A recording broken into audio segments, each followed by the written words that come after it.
जय महाकाल, हर हर महादेव।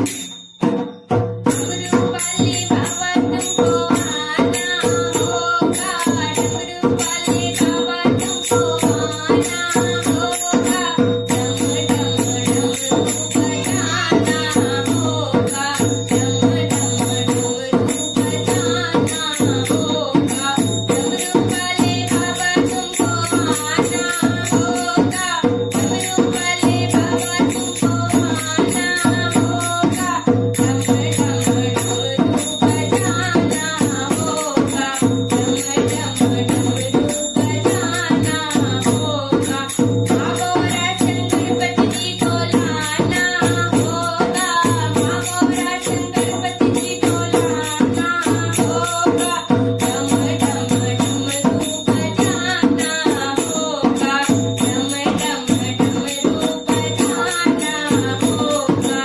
डमरू वाले बाबा तुमको आना होगा, डमरू वाले बाबा तुमको आना होगा, डम डम डमरू बजाना होगा, डम डम डमरू बजाना होगा। तू तो भोले दानी बाबा जग से निराला है, तू तो भोले दानी बाबा जग से निराला है।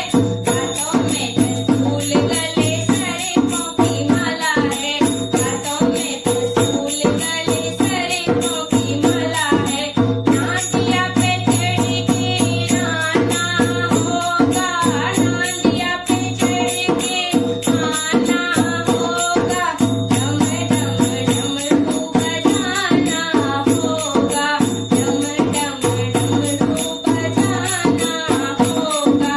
डमरू वाले बाबा तुमको आना होगा, डमरू वाले बाबा तुमको आना होगा, डम डम डमरू बजाना होगा, डम डम डमरू बजाना होगा।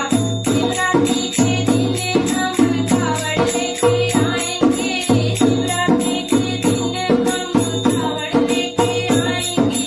पावन गंगा जल से बाबा तुमको नहलाएंगे, पावन गंगा जल से बाबा तुमको नहलाएंगे, पावन गंगा जल से बाबा तुमको नहलाएंगे।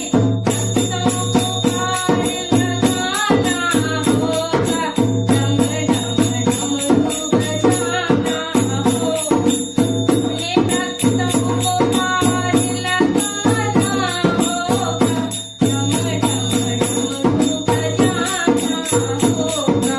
डमरू वाले बाबा तुमको आना होगा, डमरू वाले बाबा तुमको आना होगा, डम डम डमरू बजाना होगा, डम डम डमरू बजाना होगा।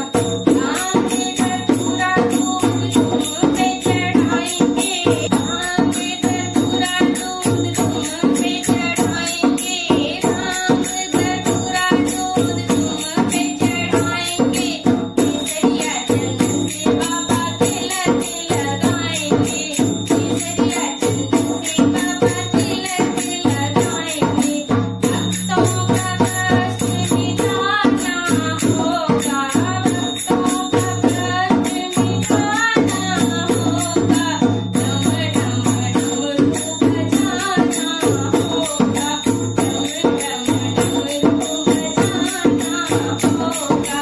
डमरू वाले बाबा तुमको आना होगा, डमरू वाले बाबा तुमको आना होगा, डम डम डमरू बजाना होगा, डम डम डमरू बजाना होगा। मागोरा शंकरपति जी को लाना होगा, मागोरा शंकरपति जी को लाना होगा, डम डम डमरू बजाना होगा, डम